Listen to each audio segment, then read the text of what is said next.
So welcome everyone, and thanks for joining us for the Centre of Research Excellence in the Prevention of Fall-Related Injuries, 5th seminar for the year. And so the topic today is driving change in clinical practice.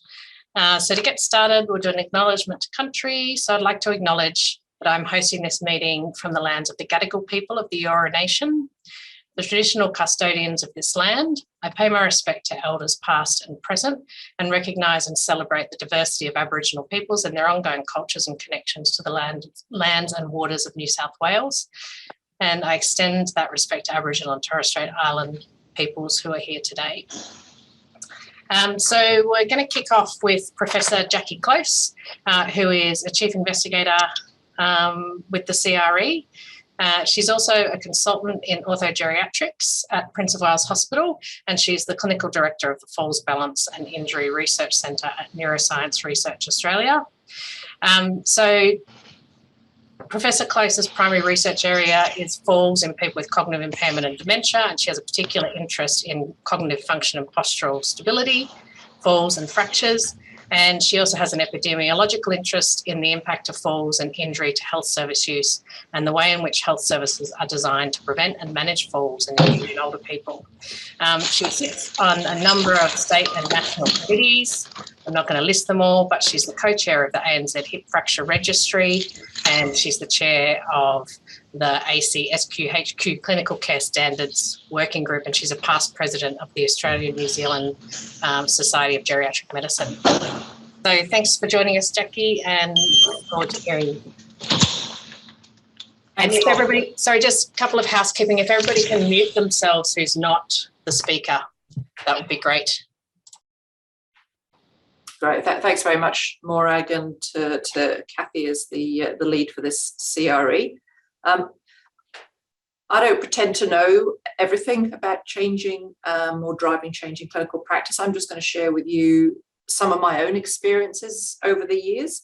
And I know that there are a number of you online who are also practicing clinicians who will have had similar experiences or maybe different experiences in terms of driving change in clinical practice. Oh, let's see if I can get it. So the first thing to say is that clinicians are expected to change on a regular basis, whether we like it or not. So those of us that have been around for long enough have gone through the cyclical attempts at what we call transforming healthcare, where extremely expensive external consultants are brought in to try and redesign the way that we design and run our health systems, and they come in and do their diagnostics and solutions and implementation, and you may or may not get some incremental change in the way that healthcare is delivered at the cost of many, many thousands of dollars. I personally am not a fan of this particular approach and have been on the receiving end of these sorts of endeavours on more than one occasion. I'm also aware of the challenges with research at the moment. It's an enormously challenging area in terms of getting funding, getting recognised for the work that you're doing in research, but without that collaboration between researchers and practicing clinicians, we will struggle to make significant changes to the way healthcare is delivered and to deliver better outcomes for people. The people that most influenced my thinking in terms of trying to drive change in clinical practice were these guys. So the NHS in the early 2000s, through their modernisation agency, signed up to something called Pursuing Perfection, which doesn't sound very British because the British are very not pursuing perfection, but that was what it was called at the time.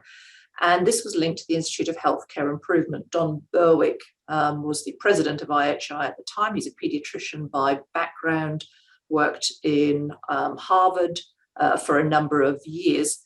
And he is a truly inspirational character who drives and has ambition and drives you to share an ambition and drive up improvement in quality care. Interestingly, He left IHI during the Obama administration and was influential in terms of driving through Obamacare through a very narrow window of opportunity that Obama got during his presidency.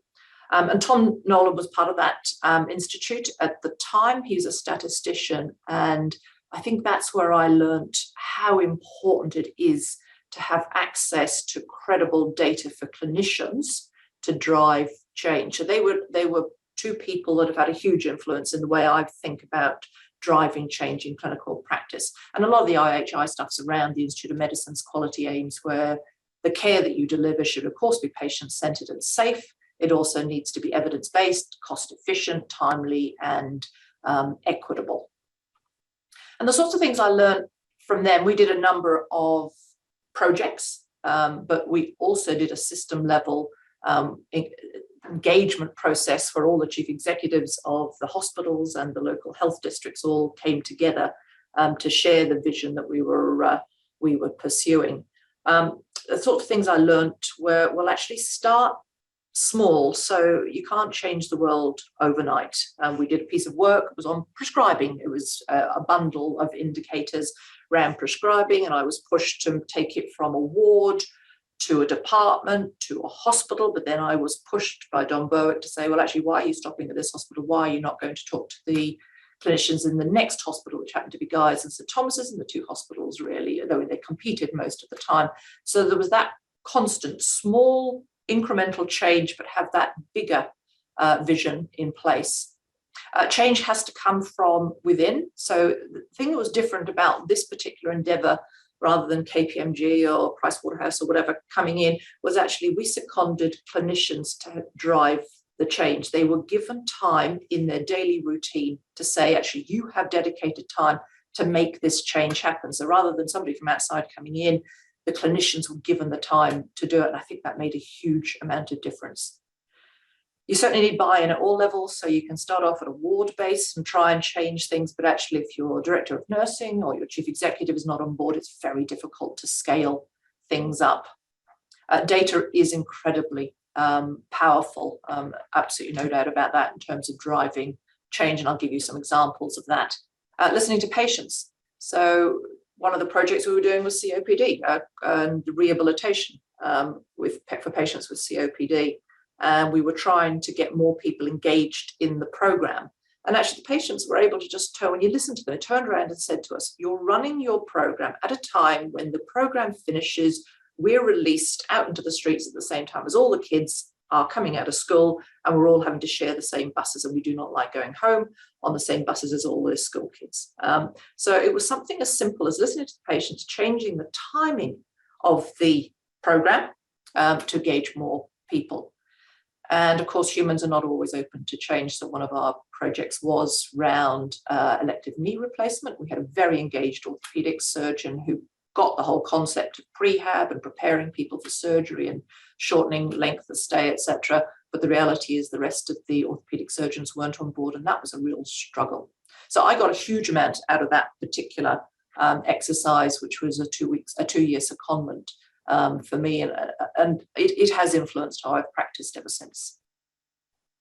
So ideally, in an ideal world, researchers would have the idea, they'd pilot it, they would demonstrate efficacy, whether that's in a randomized control trial or whatever the appropriate way to demonstrate efficacy is. Of course, you produce your paper, and ideally what you want to do is wake up the following morning and it's been rolled out into clinical practice.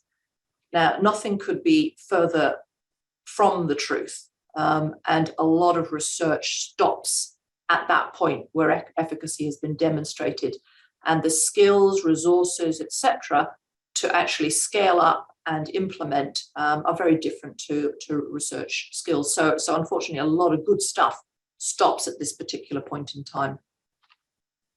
So why? Well, actually, from a research perspective, research is usually project driven. That's the way research is. It's often time limited. You have to do something in a relatively short period of time. The funding for it is fairly discrete and needs to be spent within a particular time period. It's goal focused, whether that's feasibility or efficacy, tolerability. I'd argue that non-clinicians often don't have a grasp of how the health system works to know how to try and implement into clinical practice. And maybe we're guilty of not thinking about generalizability and scalability at an early enough stage in the development of a particular approach to care. Clinical practice, on the other hand, there's no time limit. It's completely unpredictable. Churn is the norm. Staff turnover is normal. Ward changes are normal. So healthcare is well used to working in a relatively chaotic environment at times. Many clinicians do not have inbuilt time for research. Some of us are fortunate enough to have that, but a lot of people who are interested and able do not have it built into their day-to-day work.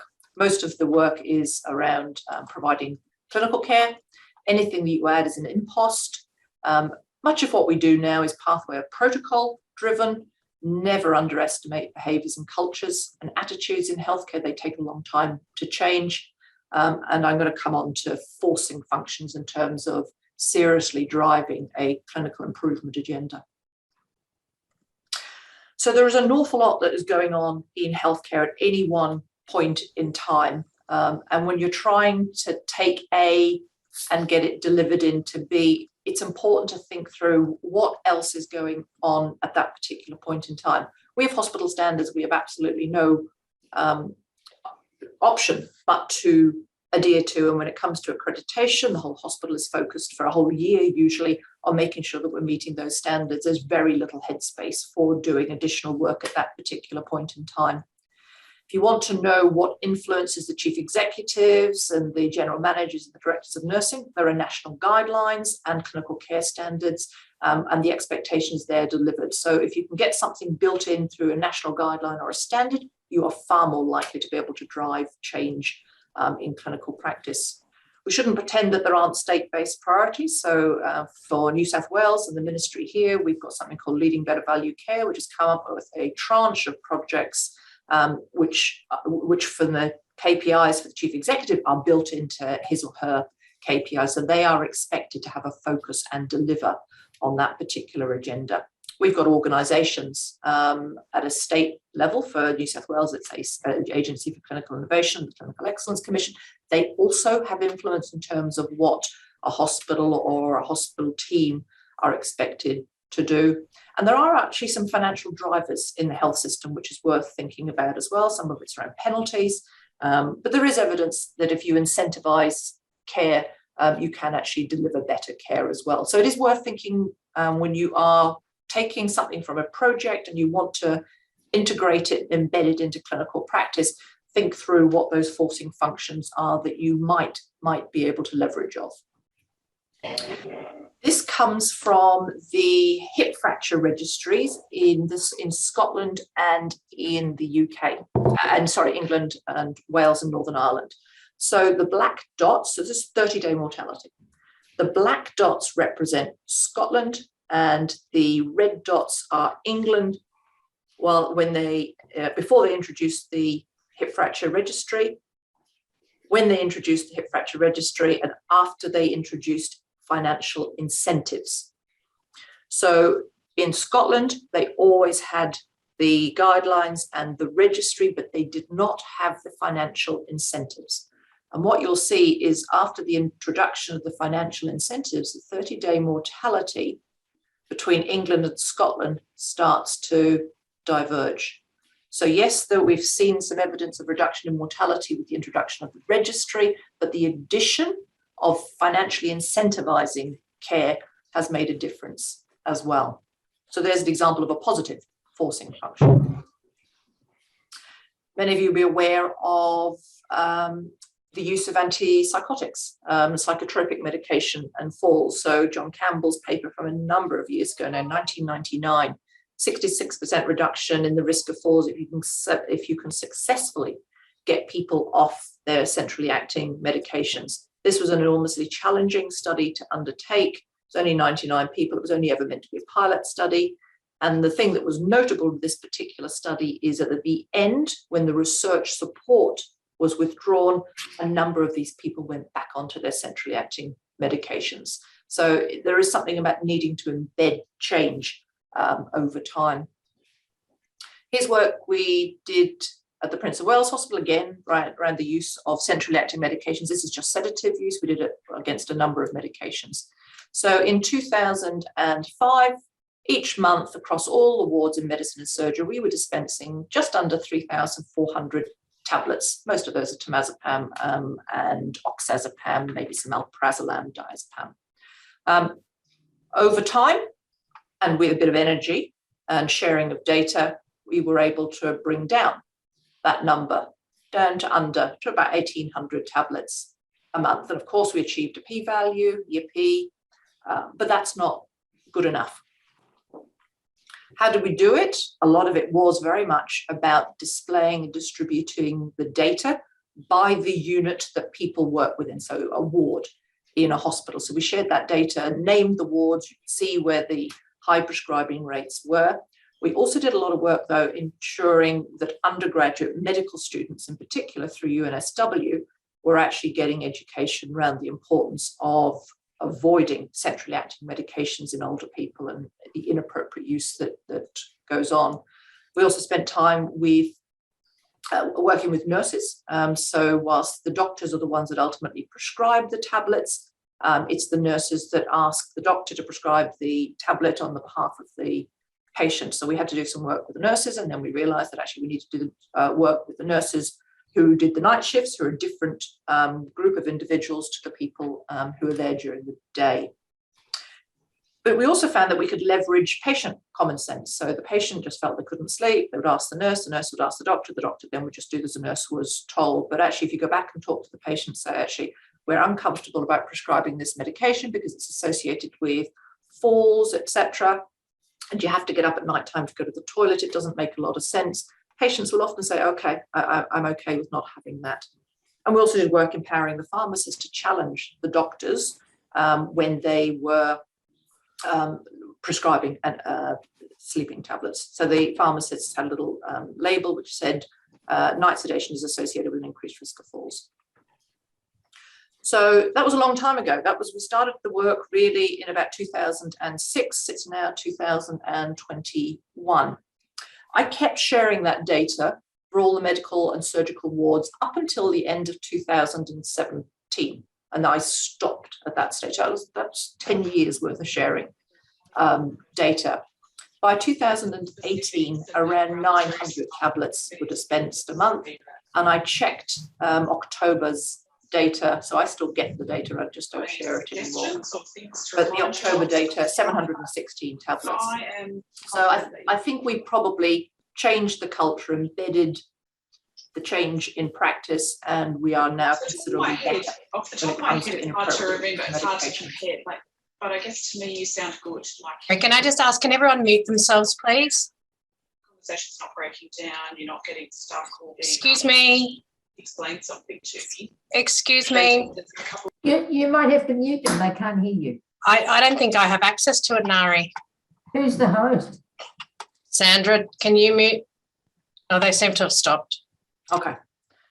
So that was just an example of prescribing. It's very much in the context of reducing falls in hospitals. I'm somebody who personally doesn't think randomized controlled trials are the best way of driving down falls in hospitals. I think it needs a considerably longer period of time to deal with the attitudes and cultures that have built up over many years. So at Prince of Wales, we're reasonably confident. This is where we started in 2006. Our rate of falls was up at about 5.7 falls per 1,000 occupied bed days, and this is 2018, but it hasn't really changed dramatically. We're sitting between 3.5 and 4 per 1,000 occupied bed days. Do I think that changing prescribing practices anymore is going to drive that down? No, not at this point in time. Our biggest challenge still is dealing with people who are cognitively impaired and dealing with them effectively and with dignity. Mary Tinetti. First ever randomized controlled trial, a successful randomized controlled trial in 1994, showed the benefits of a risk assessment linked to tailored intervention. She then went on and rolled that program out across a particular geographical area in Connecticut, working with about 500 and something GPs, outpatient departments, rehabilitation departments, etc., and was able to compare it with another geographical area where the role wasn't the same rollout of that particular intervention. And they were able to show very successfully a reduction in serious fall-related injuries. So here's before the intervention. Usual care is blue and the intervention black. So before intervention, so this is a 2-year period. The intervention itself was 2001 to 2004. So it's just a reminder of how long it does take to roll out interventions into real life practice. But you start to see the difference there in terms of serious fall-related injuries. And that was sustained after the intervention period as well. So there's an example of taking something that's worked, published in the New England Journal, and then rolling it out to a big geographical area. Falls clinics. So I guess I started research-wise at a project level, but falls clinics are now widely available in many countries across the world. This started off as a very small project, 397 patients in a randomized controlled trial design. We were able to provide evidence that it was effective in reducing the risk and rate of falls and also preserved function. And why did it work? And I've been reflecting on this recently, given that we've had 2 big RCTs challenging whether multifactorial interventions really are effective in falls prevention. So I've had to think about it. Number one, it's 25 years ago when most people didn't do anything about falls. You turned up to the emergency department and nobody gave any systematic thought as to why you fell. We were a heavily invested clinical team wanting to make a difference. We targeted a high-risk population. Timely assessment. We were seeing these people within 72 hours of their presentation to ED.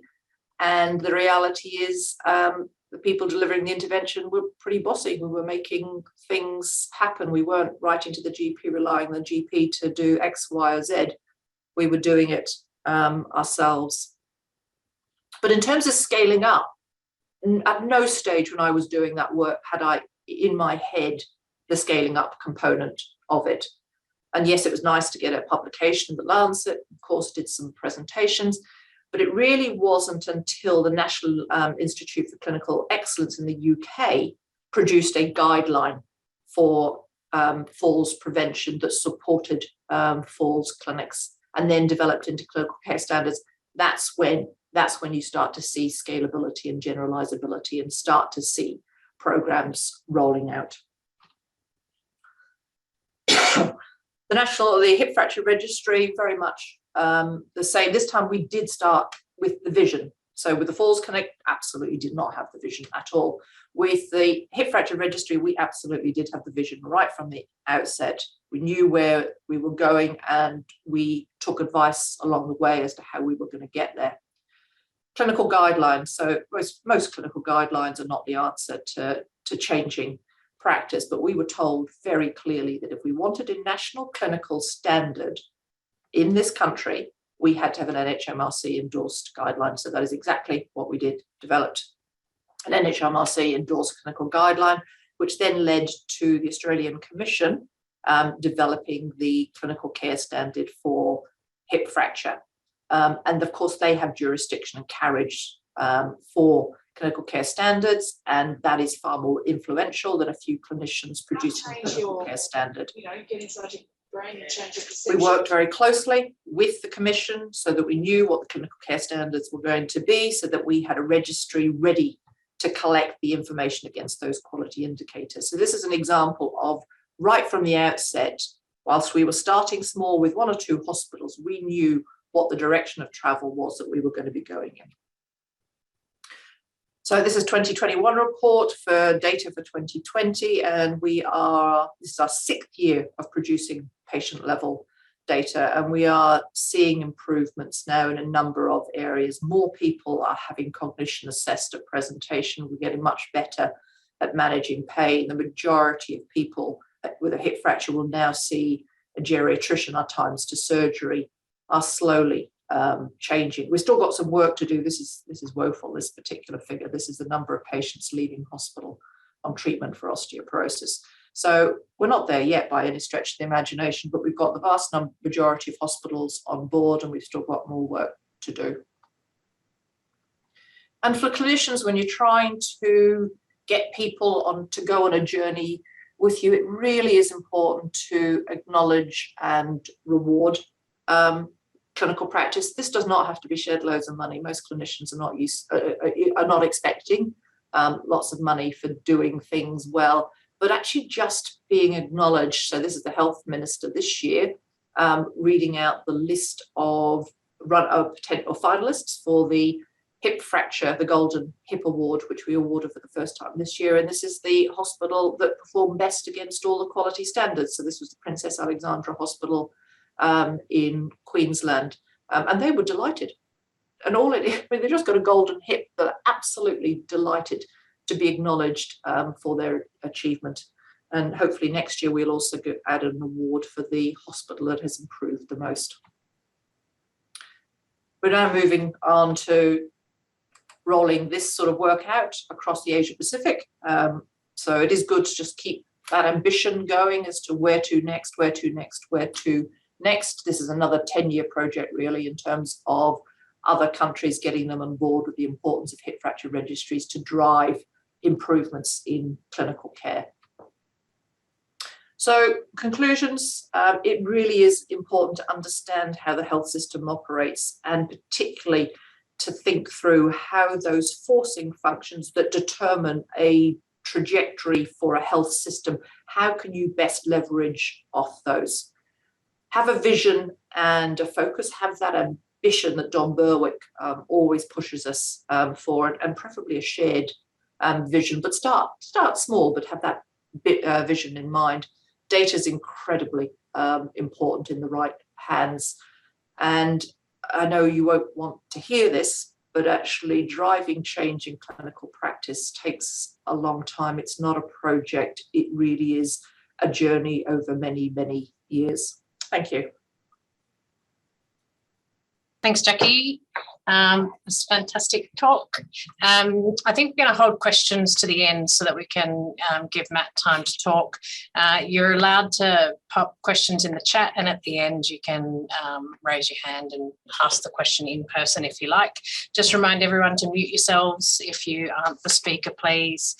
So I'd like to introduce Mr. Matthew Jennings. He's a CRE Associate Investigator. He's also the Director of Allied Health at Liverpool Hospital, the Director of Physiotherapy South Western Sydney Local Health District, Deputy Lead Musculoskeletal Health Clinical Academic Group, the Sydney Partnership for Health Education Research and Enterprise, which is SPHERE. So Matt's role in policy and practice as a member of the hospital executive and co-chair of the New South Wales Agency of Clinical Innovation Musculoskeletal Network, and as the member of New South Wales Department of Health Physiotherapy Advisors Group. He has led the multidisciplinary development, implementation and evaluation of a number of New South Wales care programs. So thanks for joining us, Matt, and take it away. Thank you. Can you hear me okay? Yep, and you can see my screen, I hope. We've got a network issue here today, which is making it a bit tricky. But thank you very much for inviting me, and thanks, Jacqui. It's good to see we're on the same sort of page. You know, it's an interesting sort of topic, and one of the things that they talked to me about driving change was to look at it with more of a bent around inpatient falls at this stage, and what we do within a hospital setting. So just in terms of the context, we're really focusing on falls and the harm from falls in a hospital. We want to just explore a little bit around the evidence and how we look at our current clinical practice, or we identify gaps locally, and we're talking about sort of at a hospital or a health system level. A bit, again, like Jacqui sort of alluded to, around the system focus and what the drivers are. And then if you're thinking of planning for some impact with changing clinical practice, what actual change is needed, and some of the factors that I think might be influencing that practice change. The other thing that's really important, I think, and it's very difficult, is how we look at sustainability and when we're looking at implementation. So with regards to falls, you know, we talk a lot around about community-based falls. And we've talked about the burden on hospitals, you know, presentations to ED. And it is, I think, sometimes a little bit remiss of us to sort of still focus on the inpatient setting and keeping good programs alive that actually sort of focus on reducing that harm. And as Jacqui's alluded to, there's a significant number of things that come up on a regular basis around drivers within the system to keep this in focus. And I think we've talked about hospital-acquired complications. So the work by the Commission looking at, both financial incentives and or penalties around performance. We've talked about some of the service agreements that happen. So the one here is around the service agreement for Southwestern Sydney, which really targets particular rates per episodes of care that you need to sort of monitor on an ongoing basis, but also give you incentive to sort of get executive and or LHD support for driving programs to improve your performance. The other one to link to is in the right sort of bottom corner. We do have a lot of extra data available now within the health system. So the CEC have put the QUIDS program together. That does give us live, relatively live 6-week sort of tracking of data. It allows us to track where our major incidents are. We can look and drill down to patient level data very easily at a system level. And that is obviously, as in terms of data, an important factor in terms of driving that change. So I picked out a couple. There's so many different things that we look at, but I suppose I just wanted to take a bit of a reflection of how we've tried at Liverpool in terms of looking at a patient safety type of approach. So yes, falls is sort of what we're talking about, an inpatient falls prevention, but we do look at that as more of a broader program around patient safety and driving that culture that we've talked about for a long time. And that means looking at aspects of care and some of the factors that come out in a lot of the literature are still around those components like your education or your exercise, things like your diagnosis, treatment of conditions, and that could mean anything from, looking at delirium, looking at frailty, looking at how you manage, medication management, psychotropics, etc., like Jacqui just referred to as well, or more importantly, things that sometimes clinicians don't think about around, say, enhancing the environment, looking at the actual environment within a hospital setting, and then how we use our information technology. And one of the things that's coming up more, particularly with the rollout of all the EMR and all the electronic medication and electronic sort of medical record systems, is how we can actually make that less of a burden and actually make it a little bit more useful. It's something we've talked about in the last couple of months. Down here, there's a whole range of components that came out in the systematic review from, that everyone's probably aware of from probably 6, 7 or 8 years ago now, just around some of the factors around change.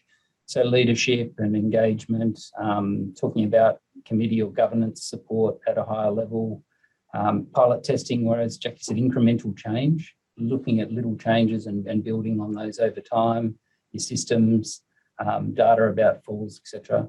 And importantly, down the bottom, there's this thing about attitudes, and there is a significant variation even within one hospital setting here and across our district, and I know across other hospitals as well, around attitudes to improving patient safety. And that can be a specific culture that's at a ward level, sometimes driven by the individuals in it, and is something we have to really focus on if you're going to have successful change.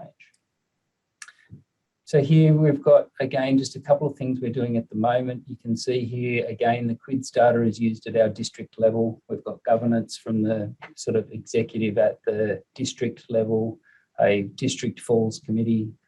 We have really tried to embed comprehensive care to be a bit more action focused and flipped the principles, because accreditation, as everyone is aware, can be a huge burden, but it doesn't actually always provide a lot of actual benefit for people on the ground. It becomes very focused on documentation and reporting. And what we've done within our comprehensive care committees here over the last 3 to 5 years is really push to make them all clinically led. So we've got a co-chair with medical and nursing and or clinical leads. They've got exec sponsors. We've pulled the reporting and the burden sort of just looking at the data to a higher peak committee level. And we feed down and really promote quality and research projects at that specific level within each of those committees, and really try to encourage teams and MDTs to do work across, say, falls and delirium and or, nutrition, etc. the quids data, as you see, you know, we've had consistent sort of stability in terms of since we've driven down our Liverpool falls sort of rates over time, and we've sort of been sustainable for a number of years, sort of below that A1 average. And a lot of that is the focus that a lot of these structures put in place. Another thing that I spoke to Charlotte about yesterday actually was around the roles that some of the comprehensive care teams are putting in around falls coordinators or centralised people or resources to support facilities and to try and sort of look at broadening some of those learnings and sharing them. I don't know how many people have talked about the Ehealth sort of work, but it's come up in a couple of the CRE meetings, and Ehealth is really looking at revamping EMR, and they've been positive in one sense at really trying to engage clinician groups. So there is a huge opportunity for us to actually have clinician input into any of the changes that are made within the EMR system. And I can say that there hasn't really been a lot of that over time. And most of the systems are really just add-ons with extra sort of things thrown in without much consultation. I do think this is a real opportunity for us. It's not easy, but within some of these projects, they are really revamping some of the risk screening assessment, how you're looking at critical information showing up for people on the ground. And a lot of the things that we talk about in terms of components of care that drive patient safety at a ward or a service level are often hidden so deeply in the EMR that people don't even know. And I think that if we can be involved in that process over the next couple of years as it evolves, there is some opportunities to get some of those triggers in there for us. There's an example here of one of the drafts that we've seen around the way the project is trying to evolve, where it really tries to highlight care plans, patient goals right up front and goals of care. There's an activity section where they're trying to push into things which could have anything tailored to an individual plan around whether that means, you know, review of bed alarm or look at toileting plans, mobility factors and others. And this is from us in terms of rounding, the biggest feedback we get from frontline clinicians, whether it be MDT and or nursing staff, is they just can't find anything in an EMR, and they often don't ever read anyone's other than their own discipline notes. So that is an opportunity for us to look at sharing. That will go further in terms of this sort of program to really involve outpatient and community. There's built-in referral systems and other triggers that may improve the information flow to, you know, people post-discharge and off to other programs as well. So it's right for, you know, falls and a lot of the work that geriatricians and other teams do with complex older patients. So just in terms of how we would look at planning, so there's a few things I've put here around identifying your key problems. So when we define a problem, you know, and we've picked one thing, it's often sort of unilateral. You know, individual teams have slightly different cultures, slightly different issues depending on the patient cohort. But as Jacqui had said, there's got to be this culture of co-design. There has been a separation a little bit around clinicians and researchers in the past. Where the system fits in, it's often been very top-down, and they come down and give you something that you have to do without much consultation. And then we don't always include the consumers or the people using the service either.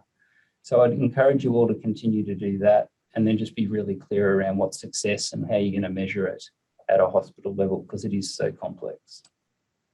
Just on that co-design, the idea around how you get consumer or community feedback. We get a lot of patient feedback these days.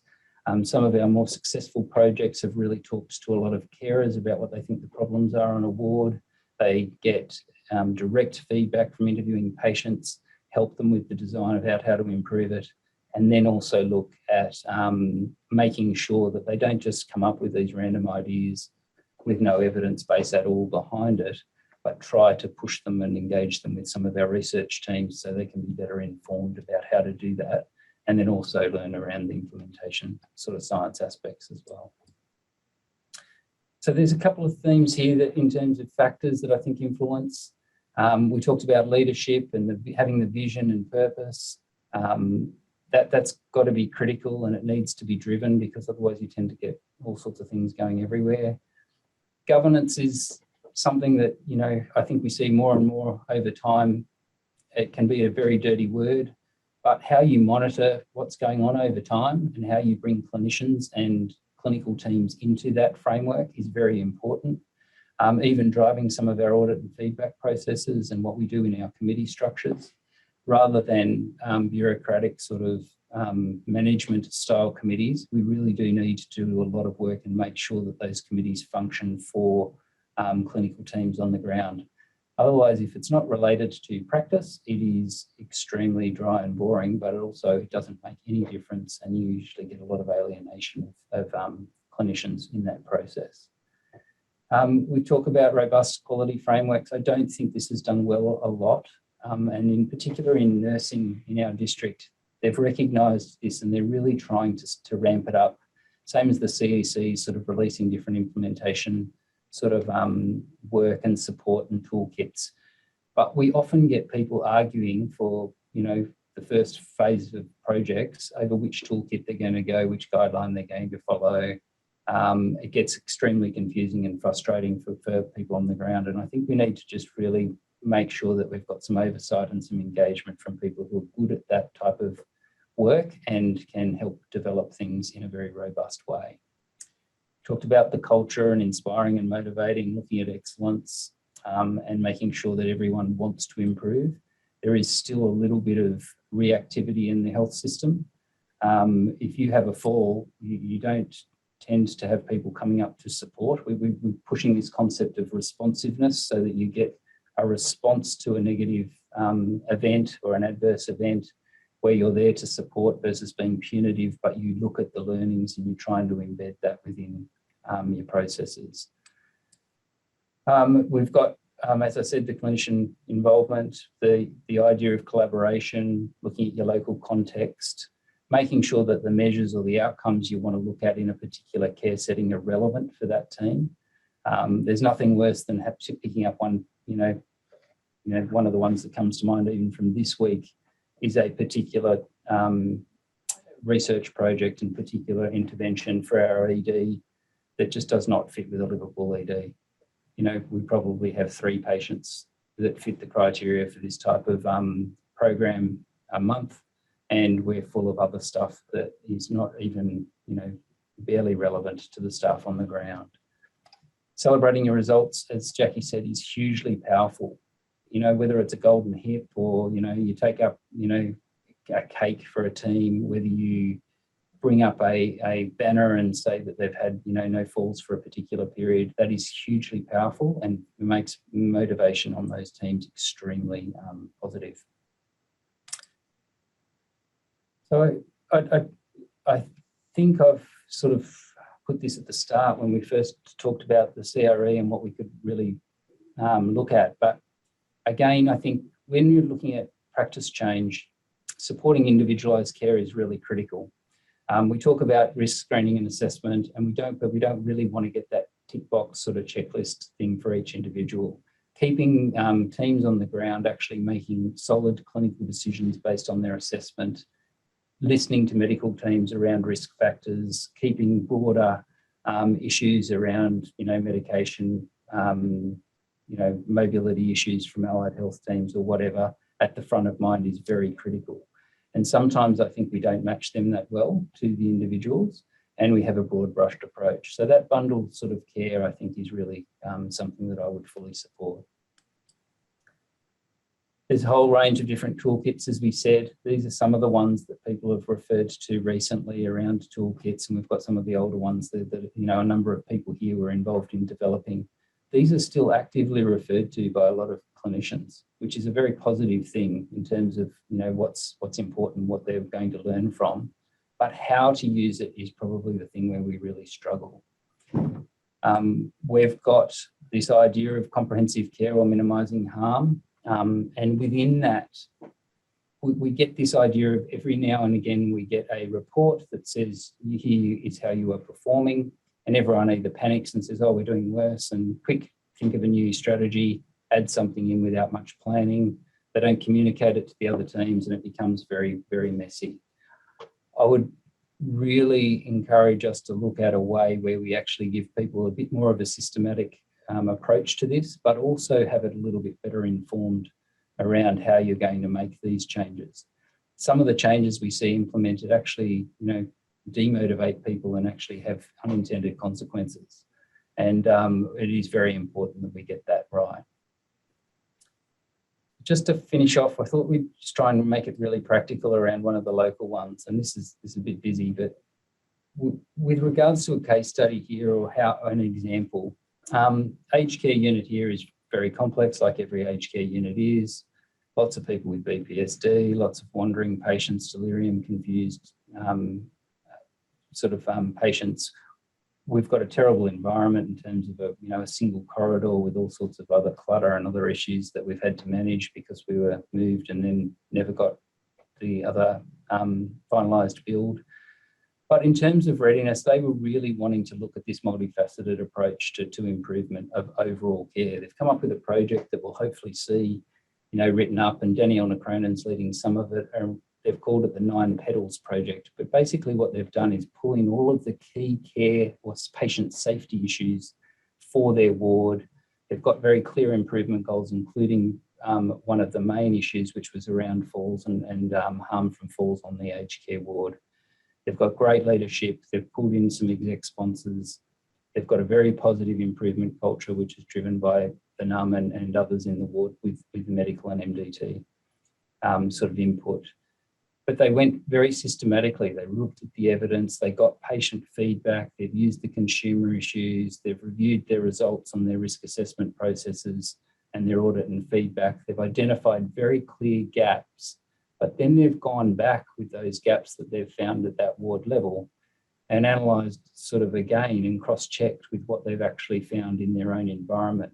And sometimes that's a very, intense way of looking at it, but it has got the team so engaged they've made some significant changes. So what did they do? And I just want to really acknowledge the NUM and Danielle in particular on this, but there's a huge number of people involved. But they've looked at basic processes like supervision rooms. Yes, they've had a full supervision room for ages, but they recognised that there was always people on the list that they couldn't fit in. So they've increased the number of supervision rooms. They've then gone back to individualised fall plans. They've worked in with their nursing ratios to get around that barrier. They've looked at bedside things, top 5, their screening processes. They've really pushed the proactive rounding. They've got multifaceted implementation around their risk and safety huddles, which I don't know whether other people do as strictly, but we've really been rolling them out as part of what they called our transforming your experience, and we can all take a deep breath with that. But the culture push that we've had in our district that does get a lot of cynicism, but it has some key components of it that are useful. There's an early award admission type issue that they recognised because people were being sent up from ED at 6:30, 7 o'clock at night and getting more and more confused. And then we've got all of the equipment and other issues. And as part of their broader patient safety approach, looking at all of those other factors, they've gone 94 days as of today with no falls, but they've also had bigger impacts more broadly. And this week they've gone over nearly 250 days with no pressure injuries in an aged care ward as well. So they are looking broadly, they're engaged, they're thinking about things that are a little bit specific at the same time, and it's really that culture, I suppose we're trying to target when we look at that ongoing improvement.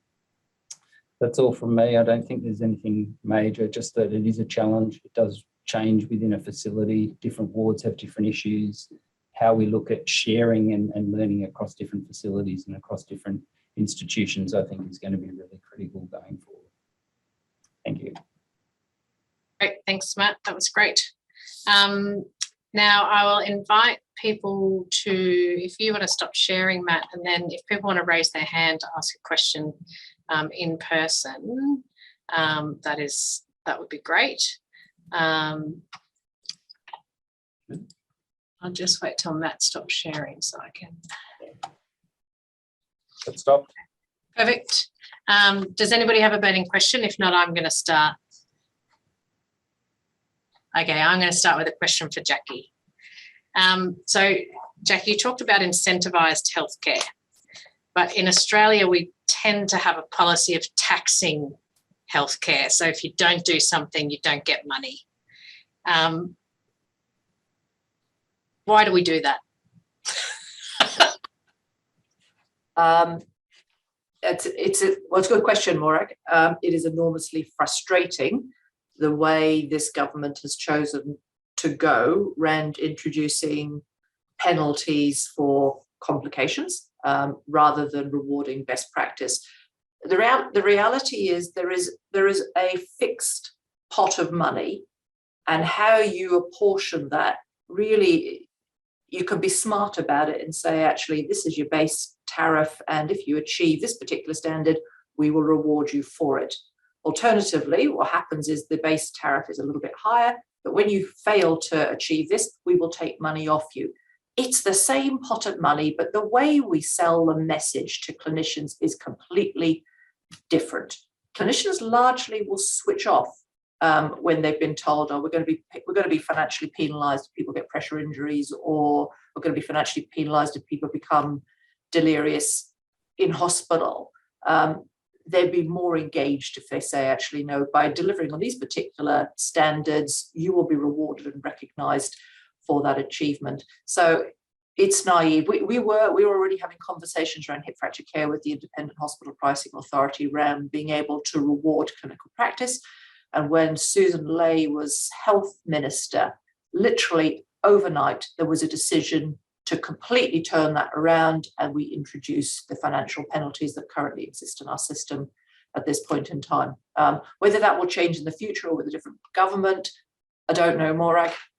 I guess it'll be interesting to see if it does flip, whether there's actually an improvement in the care provided. I guess that'll be something we can wait and see. Yeah. Terry. Thanks very much. And thank you, Jacqui and Matt, for those presentations. Very much reflections of very real life challenges that you've encountered over extended periods of time. Jacqui, you had a little statement in your presentation that really caught my ear. And I was wondering if you could expand on it when you mentioned that you thought that randomized controlled trials weren't the right way to go about generating evidence for falls prevention in hospitals. Can you expand on that a little bit, your thoughts? Yeah, I thought that might interest you. So I think when you are talking about interventions that have involved changing skills, knowledge, attitudes, behaviours and cultures, it takes an awful lot longer than your usual randomised controlled clinical trial where people come in, they're in there, the intervention is there for 6 months, 1 year or whatever, and then people move on. I think if you're trying to embed changes in culture and practice, it takes an awful lot longer than that. So I don't think that everything in life needs to be proven through a randomized controlled clinical trial. We're able to demonstrate changes over time in our rates of falls. They're not through randomized controlled clinical trials. They're from a sustained program of quality, of trying to drive up the quality improvement agenda. There are lots of things where you can demonstrate efficacy through a randomized controlled trial, and I have no issues with that. That's from a purist perspective, that's the way to demonstrate efficacy. But when you're talking about working with clinicians in real life, randomized controlled trials are hard. And I'm not sure that they always lead to sustainable change. And the reality is, for most of the randomized controlled trials that we do, we report the data for the next year and that's it. It's not many randomized controlled trials that start and tell you that actually we've done this and 5 years down the track, we have been able to sustain that reduction in falls. So I would also challenge people doing randomized controlled trials, myself included, to actually see whether, even if you're successful during the period where you intervene, whether it has been successful further down the track. Have you really made a difference and embedded your change into practice? So from what you're saying then, the issue really isn't the randomization. The issue is the duration of follow-up and the nature of the unit that you randomize. Or the length of time. You randomize the entire organisation or organisational unit. Yeah, or the length of time it takes to change people's behaviours. So we can put systems and processes in place pretty quickly, but we can't change culture and behaviour over that same period of time. That takes an awful lot longer to do. So I'm not in favour of RCTs for everything. Thanks, Kathy. Fantastic, very insightful comments. Thank you so much, Jacqui and Matt, for your words of wisdom based on your experience. So I guess I had a question from a CRE point of view. So one of the things that we're really hoping to achieve was kind of better collaboration, and researchers and clinicians, and obviously some people are both, you know, really being on the same page together more. It's obviously been a little bit challenging with the whole global pandemic situation, but, you know, hopefully things will be smoother for the rest of the CRE. So I guess I was just really keen for comments from both of you about how to actually operationalise that greater collaboration and, you know, really working together on solutions. I'm going to go first, Jacqui. Yeah, I think there's a number of things you can do. I think it's very important to look at how we include you in that co-design process when there's opportunities for people to look at improvements locally. There is ways that we can pull in clinical staff and, you know, target people with particular projects that can support implementation.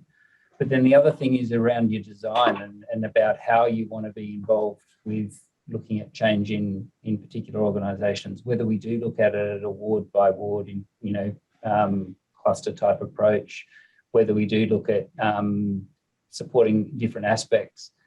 Back to sort of Terry's point around, you know, RCT type bits, it's very difficult if you've got different issues. And I'd agree with Jacqui. You can have some wards within this institution here. Right now, I can think of 2 that we've dealt with today that have a very negative leadership component or issues around leadership at a ward level.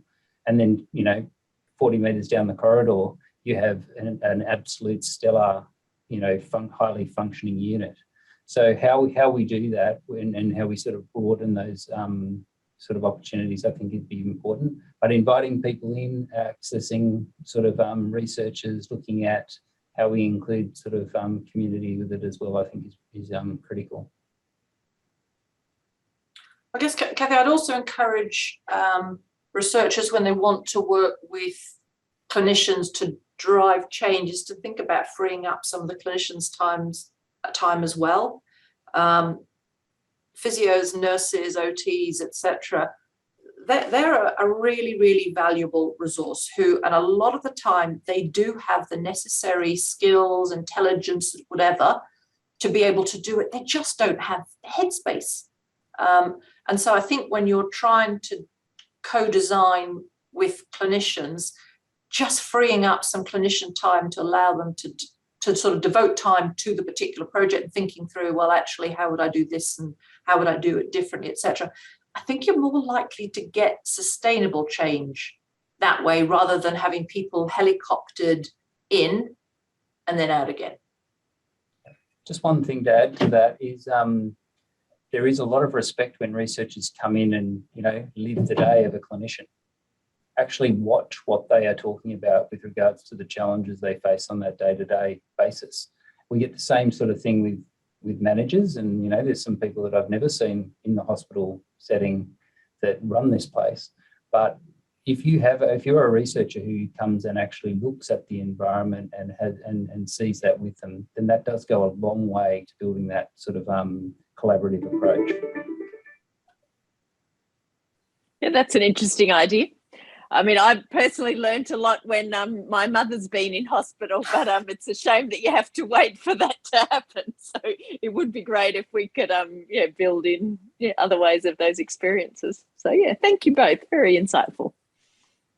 Do we have any other questions from people who are attending? I'm just going to sneak in one more question for Matt. Falls connect.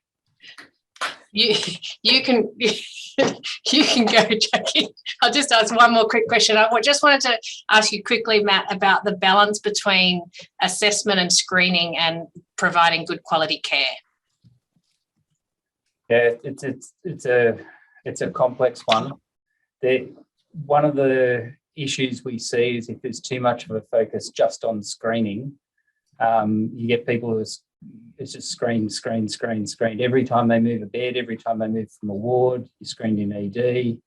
Again, it comes back to these arbitrary KPIs or audit sort of tools that, you know, drive people insane on the accreditation cycle. How many people have, what percentage of people have had their screen done within 4 hours? They really push those sort of indicators to a huge extent. But whenever you go to a committee and you look at the outcomes and you say, well, there hasn't been anything really changed in terms of your outcomes or how you're caring for your patients. Can you tell me, out of those people that you've screened that are high risk, what have you done differently?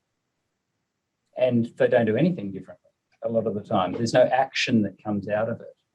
So when we talk about clinical assessment and what we talk about pulling in the learning for the guidelines from that, are they involved in, when you hand over a patient at a shift-to-shift handover, for example, in the evening, do you hand over that this person is a little bit confused or hasn't been feeling so well or is going to the toilet at night every time?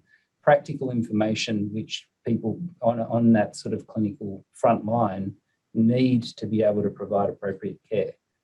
And that balance between assessment or setting goals or understanding a care plan versus tick, they're high risk for falls, which we can tell you about 85% of people that are admitted here are high risk anyway. But what's the action from that? So when I think there needs to be that balance that triggers some type of response at a clinical service level, and things like embedding your journey board rounds, discussing what a patient's care plan is, NUMS rounding and understanding at a team level or a ward level the risks associated with their patients, actively identifying and pulling people into supervision rooms if that's what's needed, making sure staff are allocated appropriately. So you've got highly skilled staff looking after complex patients and vice versa. There's so many factors to that assessment question. And then, you know, we haven't even talked about how we share medical knowledge and, you know, identification of delirium and multi-disc team input into how people at that front line are caring for that patient, you know, over a 24-hour period. So I'd really encourage us to look at ways where we have that crossover and that cross-contamination actually actualised, as opposed to just, you know, written somewhere lost in an electronic medical record. Great. Well, thank you very much, Matt and Jacqui, for your presentations today. They were fantastic, and we had some good discussion and things to think about moving forward. So thanks, everyone. See you next time. Thank you.